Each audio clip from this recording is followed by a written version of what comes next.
Paul talks about fasting.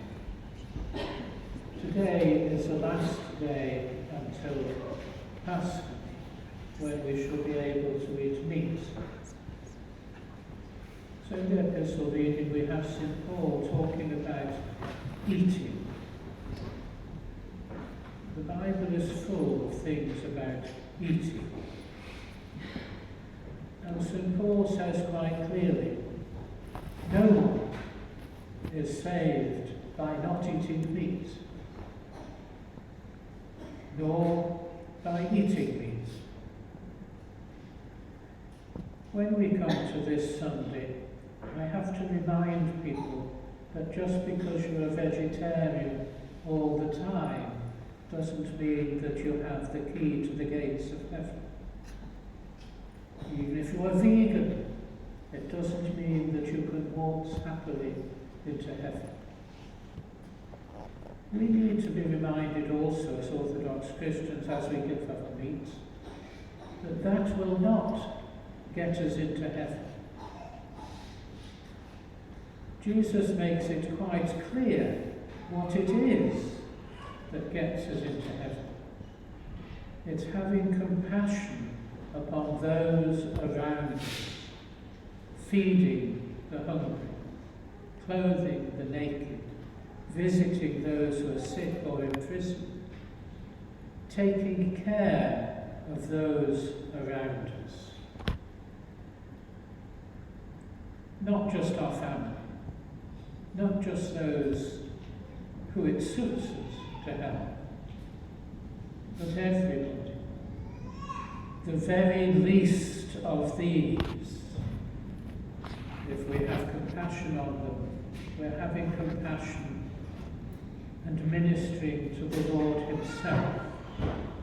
Not to the good ones, not to those who deserve it, but to the very least.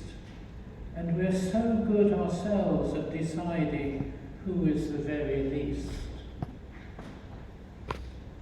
We see somebody on the street begging, what's our first thought? Well, he's probably got a car around the corner. Or he'll waste it all on booze or drugs or whatever. If that is our first thought, we are never, ever going to enter into the kingdom of heaven. Because we do not have the love of God in our hearts. Get rid of that judgmental attitude, and then the love of God will come into our hearts.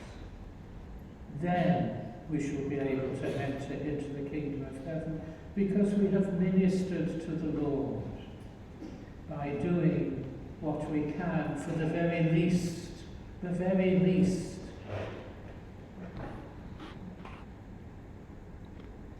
Those who have hard hearts and don't do any ministry to those around them, with great pride will say, Lord, when didn't we do it? When? And he will say, because you didn't do it to the very least, the very least. When on the television they show you people on the street and ask for money for them, they're never ones missing teeth. They're never ones with great gashes where they've been fighting. They're never ones who actually look like a whore. They're always clean-shaven or nicely trimmed beards, or beautiful young women looking pathetic. God says, to the very least of these, you must minister to show the love of God.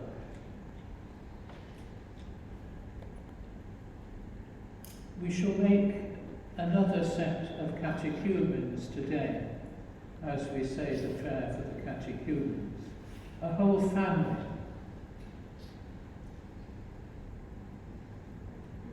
And they will instantly be thinking, so what must I do now to be fasting until Pascha? Nothing. You are not yet Orthodox. If you try to fast when you're not Orthodox, then it's called a diet. When Orthodox fast and they don't pray, it's also called a diet. When Orthodox give alms and minister to the poor and needy, and they don't do any of that, then not eating meat is called a diet. If you want to go on a diet, by all means, go on a diet. But if you want to join with the rest of the church, you fast, you give alms, you pray. More than you do for the rest of the year. Do it for the rest of the year, but during Great Lent, do it more. If you're not yet Orthodox, take one of those, prayer, and make your prayer more. If you never give anything to anybody, do something about that as well. But to the fasting, if you're not Orthodox, don't even bother to worry about it. Because as St. Paul said in the epistle today, if you eat meat, if you don't eat meat. But if somebody says to you, you're supposed to be Orthodox and you're scoffing a burger, then don't make an excuse, but lay it aside. Because then you could well be causing offence, that great word which is in everything these days. You could be causing offence to your faithful brother if they see you doing what you shouldn't be doing.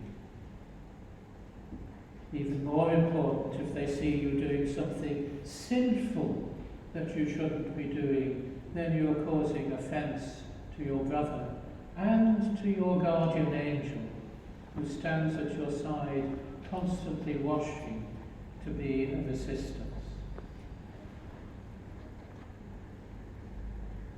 Cultivate in your hearts the love of God by being compassionate to those in need.